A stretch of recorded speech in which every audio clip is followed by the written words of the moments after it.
the advent of video processing. While waiting for that order, my commander called me and said, "You have new orders. You're going to Stuttgart, Germany." Now, this is an 18-year-old kid who hadn't been as far as Wisconsin, so it was quite a transition. Once I got there, and my wife, Diana, and I began writing each other over a number of years. After I got discharged, we got married. So that started a courtship that really worked. I started working at what was then the First National Bank of Chicago. Soon determined that I needed a college degree to move up in the company's ranks. Thus began one of our risks that we took to help our career. We decided I would go to night school while working. So I was going to Roosevelt University downtown for 7 years, working full-time.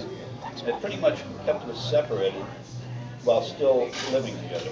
It paid off as I was promoted and elected an officer to the company. Then came the second risk, which was even larger. I was called in one day to join a new international audit team put in place as the bank was growing internationally.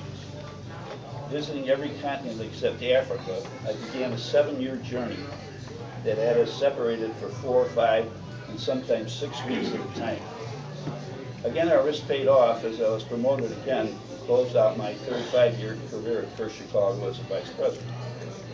It became clear to me that our separation had seen Diana grow to be an independent, skilled person she is today. So looking back, I got where I did through the agreement of a wife to take risks and a lot of hard work. I started working at Arlington Park to do something different and did so for 7 years during the racing season. Ended as the manager of guest services. So I guess my childhood and international travel exposed me to less fortunate among us. So we started looking for ways to help those less fortunate. Volunteering has become a routine for me and Diana as we enjoy our various opportunities to help others. One memorable trip was to Port-au-Prince, Haiti, one that I probably will never forget as long as I live.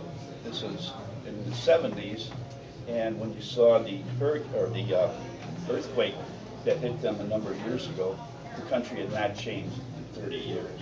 So you can just imagine the devastation that wrecked people who are already in the devastated country.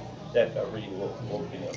So currently, we deliver meals for the Meals on Wheels program for Wheeling Township, are active and the longtime members of the Frontier Days Festival. So joining a Rotary Club was within our desire to keep helping and volunteering for as long as we can.